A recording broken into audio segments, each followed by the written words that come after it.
It was the statement that surprised just about everyone. Harry and Meghan announcing they'd had enough. There are obviously practical problems, but I see a big new horizon opening up for the royal family, internationally, transatlantically, in all sorts of senses. It's absolutely imperative that Harry does not go off in a fit of anger, because a rogue Harry could be absolutely disastrous for the family. The brothers were growing apart. Inevitably, stuff happens, and we're certainly on different paths at the moment. And that big Sussex-shaped problem at the heart of the royal family seemingly could not be resolved. It's not enough to just survive something, right? Like, that's not the point of life. You've got to thrive. So can Harry and Meghan find the private happiness they crave and the careers they want? To be out there making money, perhaps off the back of the name royal family, that's a pretty big ask and something that hasn't been successfully done before. The British taxpayer has got to feel this is a deal that works for them, otherwise that's toxic.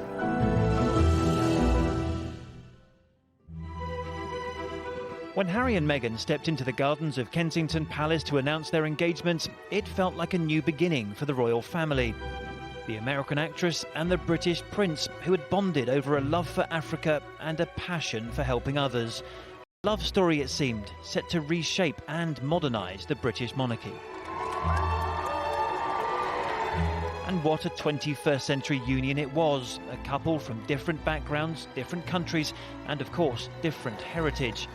Marrying in a British castle under blue skies.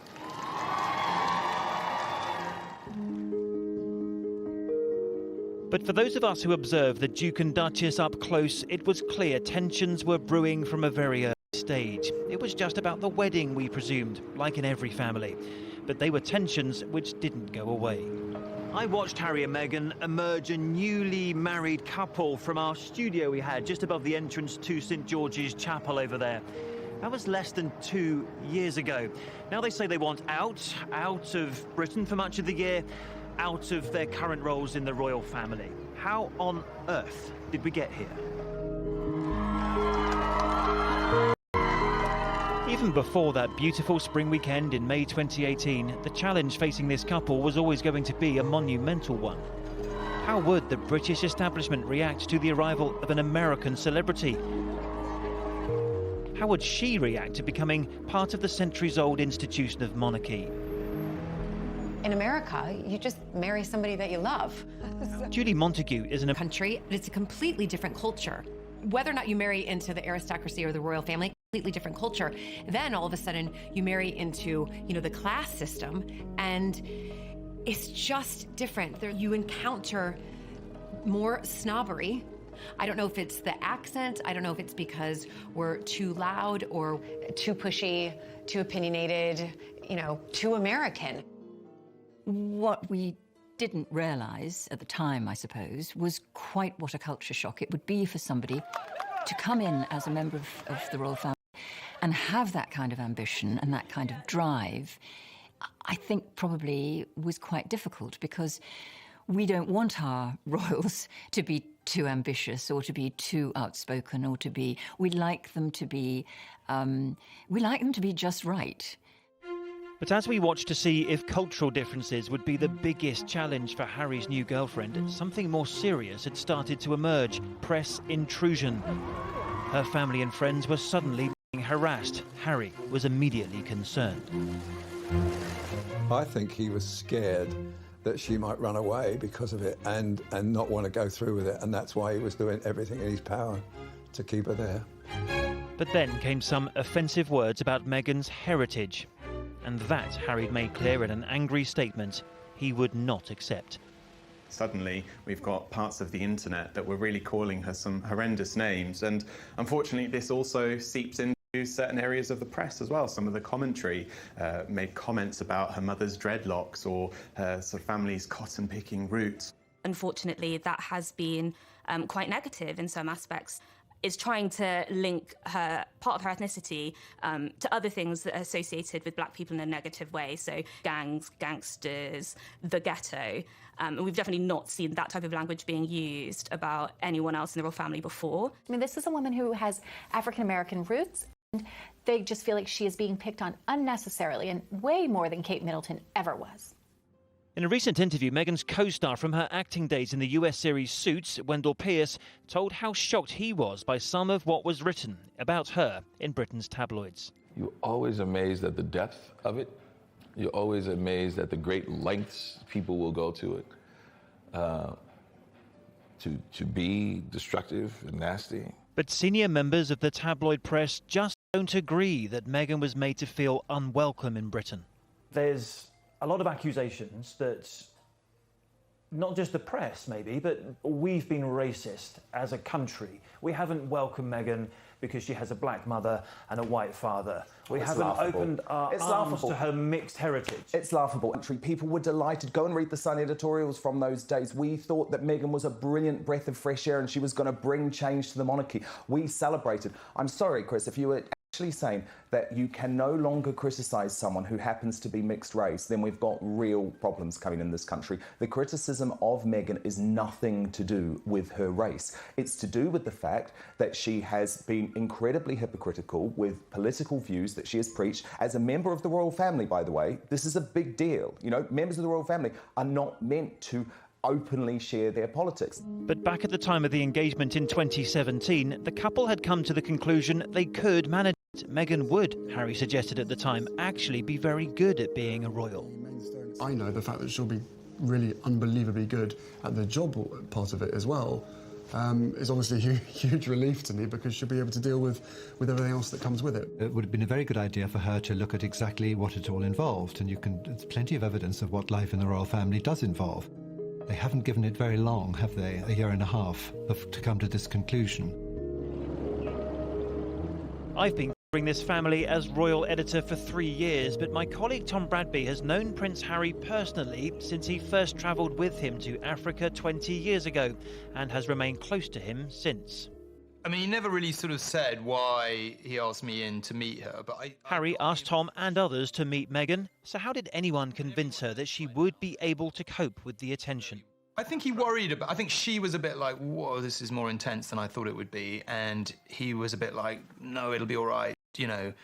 I mean, I think he's always wondered, why would anyone want this? Why would anyone want this life? And so I think he was very keen to reassure her, because he was in love with her, that it would be okay. Do you think her eyes were wide open enough to the challenges of being part of this institution? Well, I think when you're in love, you know, it's the ultimate example of travelling in hope, isn't it? You know, I think she thought, I love him, we can work it out. You know, between us, we can work it out.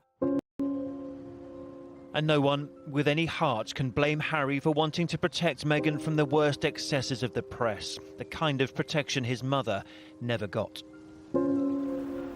They began the week as boys, they've ended it as men. We've seen them almost visibly mature in front of our eyes.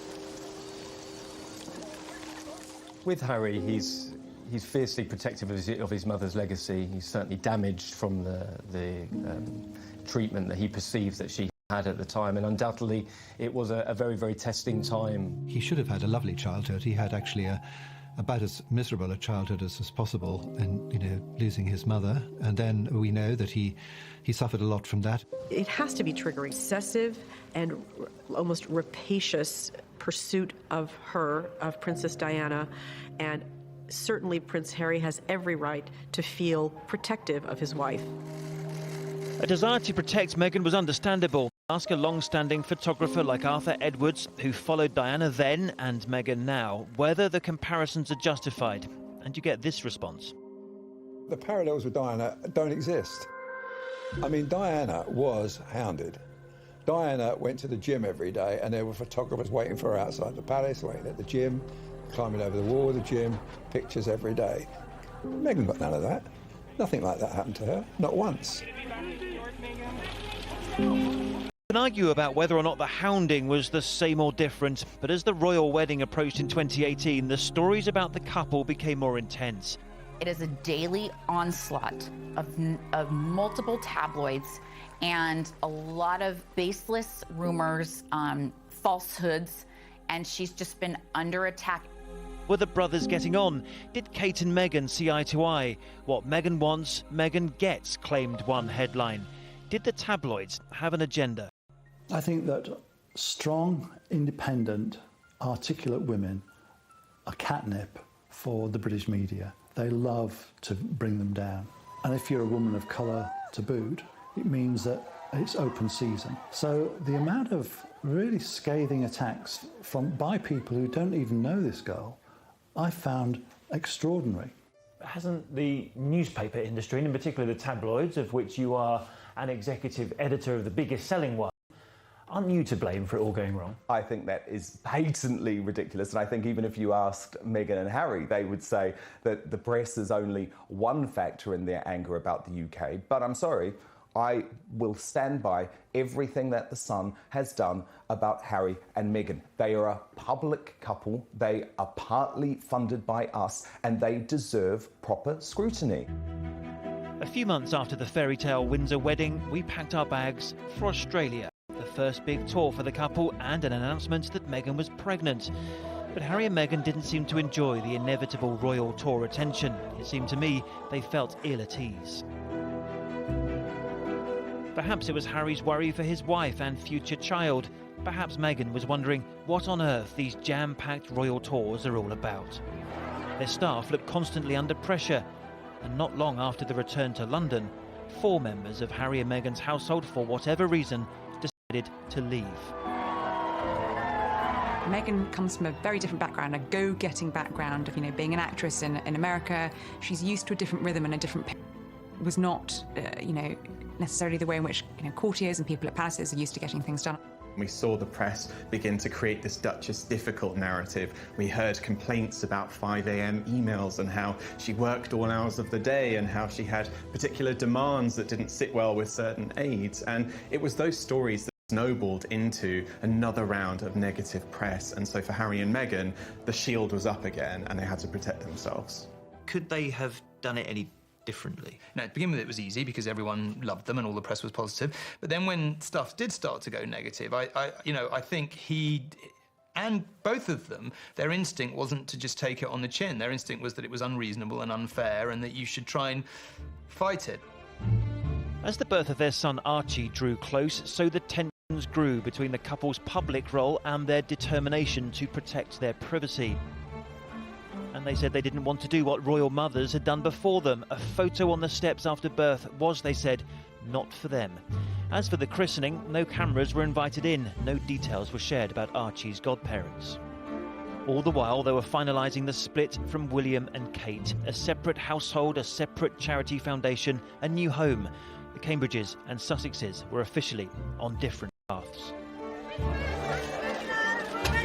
When the Fab Four launched, it was launched to huge fanfare. Everybody was excited about the possibilities of what these two couples could achieve. Working as family does have its challenges, of course it does. Everybody here, the fact that everyone's laughing means that everybody knows exactly what it's like. Look, we're stuck together for the rest of our lives, so... This is true. Togetherness at its Togetherness, yeah.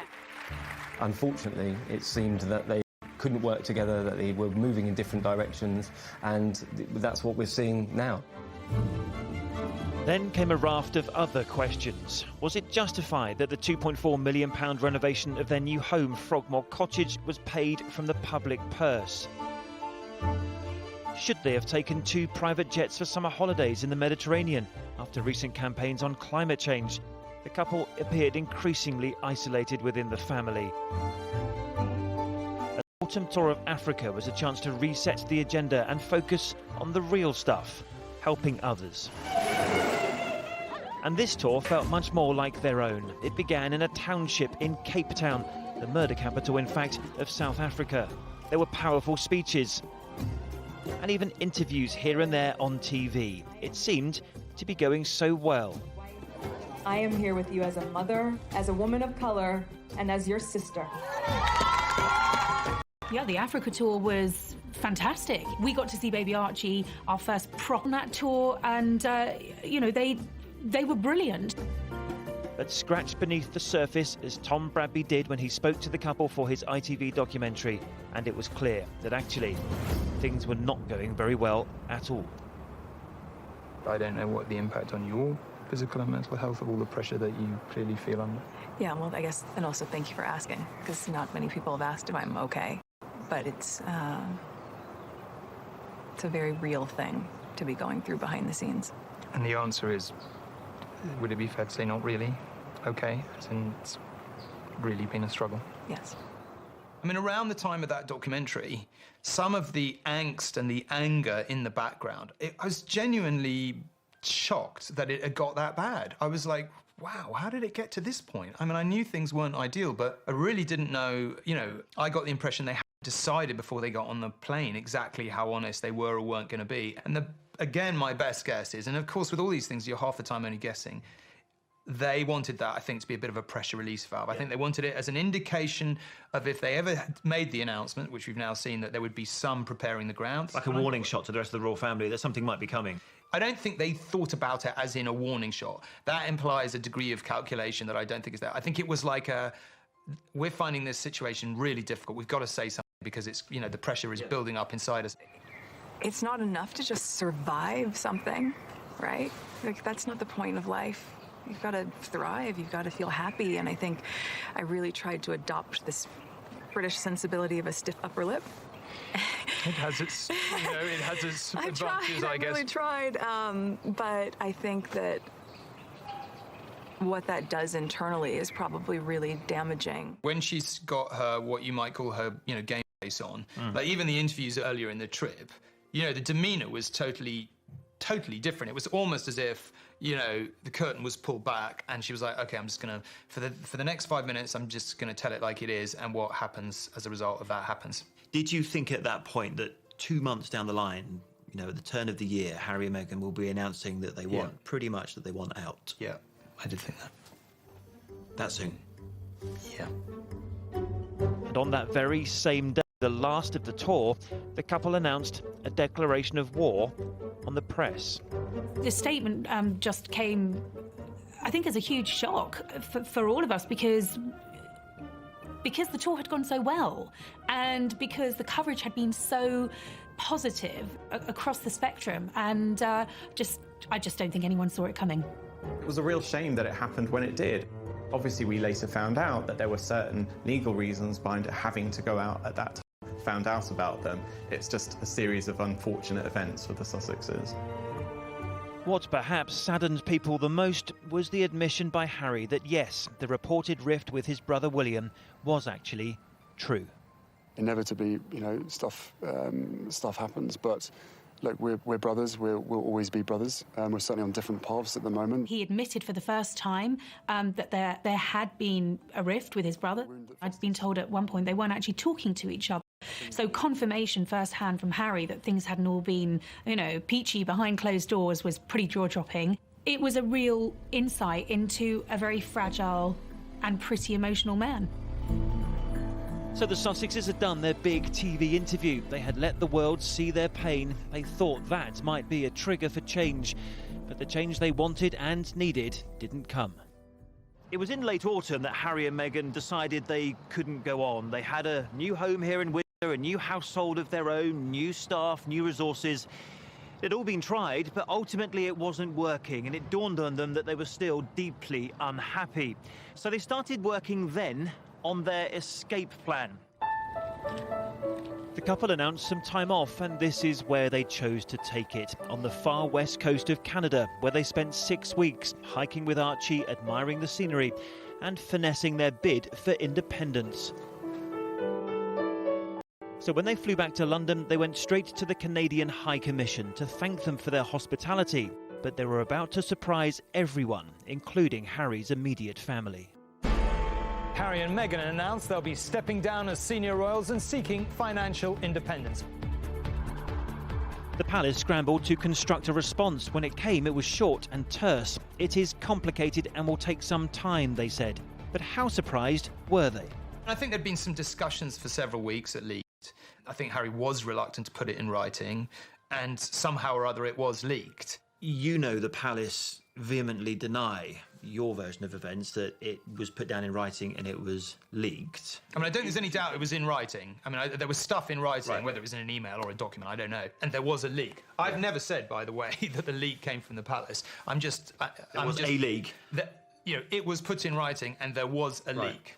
But what it is an indication of, which is more relevant, is the utter breakdown in trust in the normal functioning of the institution. Because I can tell you one thing for sure, Harry and Meghan absolutely believe that was leaked against them.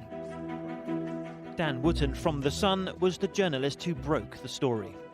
Harry is convinced that it was one of the other palaces, in other words, one of his parents' or brother's palaces, or grandmother's palace, who knows, that leaked it. You claim it's not a leak. Wednesday forced Harry and Meghan's hand, and it was on Wednesday evening that they made that shocking statement that they wanted effectively out of the royal family. Oh, I absolutely acknowledge that. They would not have released that statement if we hadn't put that story on the front page. But I had first made Harry and Meghan, via their communications secretary, aware of the story that I was working on the 28th of December. Right. So you've got 10 days between December 28 and when we eventually run the splash on the front page of The Sun. The conversations I had with senior aides in all three households, that everyone wanted to help them get to the stage that they want to be at in 2020. No one knew how. But courtiers now knew they had to act. Statement made, Meghan went straight back to Canada, the place where she has friends, and the place where it is most likely this couple will make their new home. They had a lovely holiday in Canada for 6 weeks. Their romance flourished in Canada, and of course, they went public with their relationship in Toronto at the Invictus Games. The thing about Canada and America is that Meghan has a good friendship base there. She has all her friends and contacts from when she lived and worked in Toronto filming Suits. So everybody's saying Harry and Meghan are moving to Canada, but we don't know that that's true yet. Let's, just set our expectations. They haven't said we're moving to Canada. They have said they'll divide their time between the UK and North America. I'm quite sure that Harry and Meghan want to leave the UK and will leave the UK, but that does not mean they will leave the monarchy. This is a bold move that could very well, if handled properly, answer that question to, is the monarchy relevant in the 21st century? Meghan and Harry could very well answer that with a bold yes. This is giving the monarchy a very exciting new dimension. There are obviously practical problems, but I see a big new horizon opening up for the royal family, internationally, transatlantically, in all sorts of senses. So how might this royal crisis look to the rest of the world? This looks terrible from the outside. This is a couple who are so in love, they have a little baby, and they are basically fleeing the country. They are leaving behind the whole family, everything. And it just looks terrible. It looks like they've been run out of the country. They have shown that they want to do things differently, which has upset a lot of traditionalists. But unless the royal family was willing to give in some way and embrace that, it would be quite tricky for them to be able to carve out a space for themselves. The thought that the Queen might have been involved in ousting them, I don't believe that is actually what happened. So as royal aides try to work out what to do about it all, might their best guide to the future go? Another American divorcee, Wallis Simpson, fell in love with Prince Edward, the future king. The British public absolutely adored him. He was very, very popular. He gets involved with Mrs. Simpson, who is surely the most hated woman in the world at one point. And on the other hand, of course, her staff and people who knew her friends, really rather liked her. But he must have realised that they could not possibly accept a woman with two husbands living as their queen. Forced into a decision soon after becoming king, Edward VIII chose Mrs. Simpson over the monarchy. I have found it impossible to carry the heavy burden of responsibility without the help and support of the woman I love. Edward's abdication transformed the course of British history as George VI, the present Queen's father, succeeded him. If Edward VIII had not abdicated, you might not have Queen Elizabeth on the throne. Had Edward VIII married somebody of childbearing age and produced a line of his own, the Queen, Princess Elizabeth, would have had roughly the same status as Princess Alexandra, and therefore her grandson would be the same as Princess Alexandra's grandsons, who I could certainly name for you, but you probably couldn't. Had he not married at all, then of course the present Queen would have become Queen not in 1952, but 20 years later in 1972. So Harry and Diana and the rest of it would be, part of somebody else's imagination. After the abdication crisis of 1936, the former king became the Duke of Windsor, but he and his American wife were never made to feel welcome in the royal family again. He effectively went into exile for the rest of his life. The only time that he had a public job after that was to be governor of the Bahamas. So he wasn't on the breadline, although he, like a lot of rich people, he thought he was. Towards the end of his life, he was relying very heavily on the kindness of sort of extremely rich American millionaires.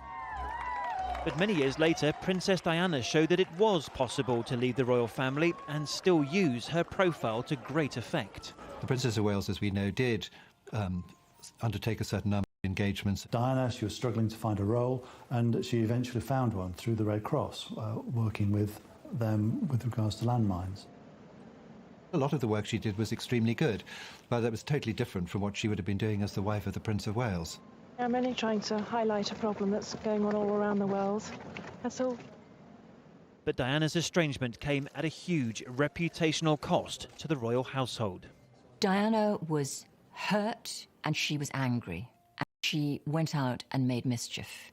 She gave that panorama interview that just was explosive, that talked about the three of them in the marriage, that talked about how the royal family had treated her, how terribly unhappy she'd been.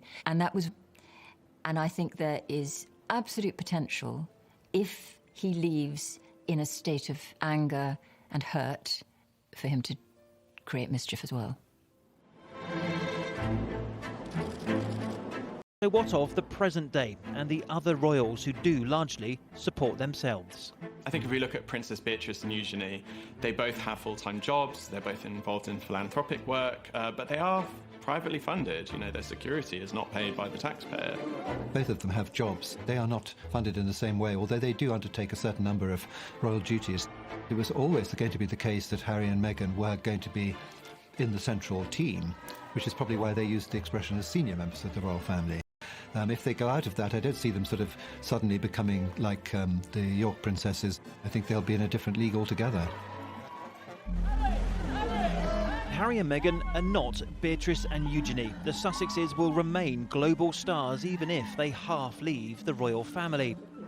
Meghan Markle pole vaulted from the B list to the A+ out of the stratosphere list when she married Prince Harry. Meghan was fairly well regarded in Hollywood before she met Harry, but she wasn't super famous. She was on a show called Suits, and she'd been on it for about 7 years, but wasn't that popular. She is now one of the most recognized women in the whole world.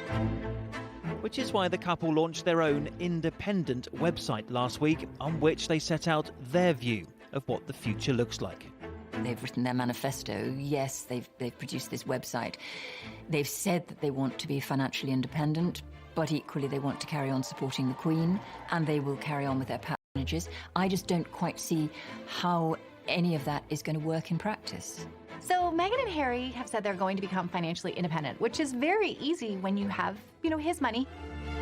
On that website, the couple stated they no longer want money from the publicly funded sovereign grant, but they do plan to keep taking funds from their father's private estate, the Duchy of Cornwall. Out of the money that Prince Charles gets, he apparently gives £5 million a year to Harry and William equally, so they get £2.5 million each. How much the Sussexes keep getting from Prince Charles and how much they earn themselves will depend very much on what kind of royal role it's agreed they will do. For Harry and Meghan to be financially independent, there's a lot that needs to be figured out. How will their earnings be separated? As working royals, they're doing this as the Duke and Duchess of Sussex, so to be out there making money, perhaps off the back of the name of the royal family, that's a pretty big ask and something that hasn't been successfully done before. As one of the most famous couples in the world, there is a lot they could do with brand Sussex. They can earn a great deal more money outside the system than within the system.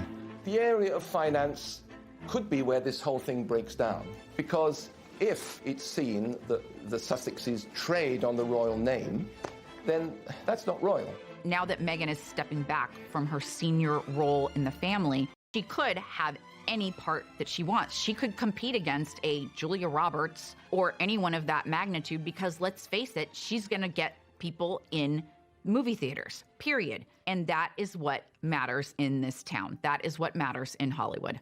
And this isn't the first time a well-known actress has married into a royal family.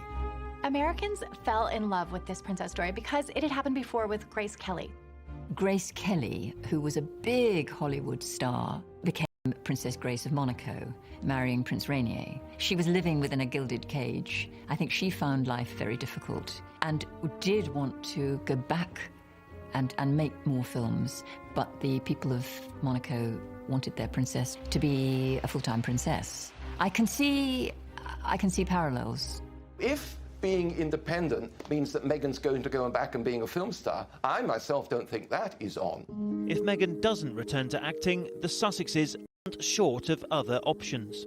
6 months ago, the Duke and Duchess, Meghan and Prince Harry, filed for trademarks of the Sussex name so that they could monetize and capitalize off of things such as books, tennis shoes, to clothing. The trademark is very broad. If these T-shirts are sold for money that goes in their own pockets, that is no good. But if the T-shirts are sold for the benefit of a great charitable foundation, then that is fine. That is not why they're leaving the royal family, is so that they can become millionaires. Newsflash, they already were millionaires. There have been talks that she would be a brand ambassador for perhaps Apple, that she and Prince Harry could model the lines along what President Obama and Michelle Obama have done, forming production deals with Netflix. The possibilities are endless. What they seem to want is a hybrid, which allows them to do pretty much what they like commercially, while also effectively being representatives of the royal family. And it's hard to imagine that the palace will allow them to maintain a significant role, global role, as part of the proper family, using their royal titles and simultaneously make significant amounts of money commercially. So it seems their biggest PR challenge, certainly in the UK, is cakeism, the having your cake and eating it model. The couple have said they want to keep living at Frogmore Cottage, their UK home, which was renovated at a cost of £2.5 million from public funds. The benefit to Harry would be about £5,000 a month. So the reality is that the benefit he is getting from being there is free rental of about £60,000 a year. Frogmore is owned by the Queen. Ultimately, it will be her choice whether her grandson and his family can remain in residence. Especially if they will be in Canada for 6 months of the year. Meghan feels much more at home here, and there are many reasons why. People are not seen as necessarily where they've come from first. They're seen as just who they are. And I think such a beautiful example to the world of multiculturalism, diversity, inclusion, and that's another plus, I think, for them. I think there is that Canadian awareness, and Canadians are polite. I mean, it's not a cliche, it's actually true. It's proud parts of the Commonwealth, and, you know, the Queen is very much their Queen too. One of the first signals was on Meghan's veil were all the flowers representing the 53 countries of the Commonwealth. They relish in their roles across the Commonwealth. Obviously, Meghan is Vice President of the Queen's Commonwealth Trust, Harry is Commonwealth Youth Ambassador. They don't want that to end, and there are so many parts of their royal lives that they want to continue. Again, he represents a different generation of the monarchy. He's the one that we can touch and we can see and we can feel and we can empathize with. I think the country very, very much has already embraced their presence here in and out over the years. I don't think it's going to be a question of will we welcome them? We already have. There is a great love for Her Majesty the Queen, but at the same time, we are objective enough to step back and see the very real issues that Harry and Meghan have been contending with as human beings, and to be able to relate to those in a way that perhaps some of the members of the press in the UK can't. We don't have these type of tabloids that they even have in the UK. They don't even exist here. So I don't think that there is as much of an appetite for that. They spent Christmas here for what, 3 weeks, 4 weeks? And there was only one picture that came out of Harry and Archie. So it's not the same tabloid journalism in Canada as it is in the UK. As it currently stands in Canada now, there is almost zero paparazzi. Will that continue to be the case if we have the world's largest global superstars living on our doorstep? I'm not sure. I think that the conversation now is who's going to pay for their security. So I think that is a question that some Canadians have, saying that, okay, well, what does this mean for us? I mean, the British taxpayer paid for part of their living expenses and their salary and that kind of thing. But now, is it going to be up to us? What won't be changing for the Sussexes is their charities. Harry has already made it clear that he won't be turning his back on them. Sentebale, for example, the HIV charity he founded in southern Africa, has already had that reassuring message. Harry's commitment to Sentebale has never been in question. I knew, before the announcement, it's lifelong. And fewer royal duties could mean Harry will be able to spend more time on the causes closest to his heart. Everything that we've built in country, in Lesotho and now in Botswana and Malawi, he's been involved from the ground up. If there are 2 panels in the roof that are leaking, Harry could show you exactly which ones they are and why they should have been put in differently, all those years ago, and there's nobody more kind of on the case than him. But questions are now being asked over whether Harry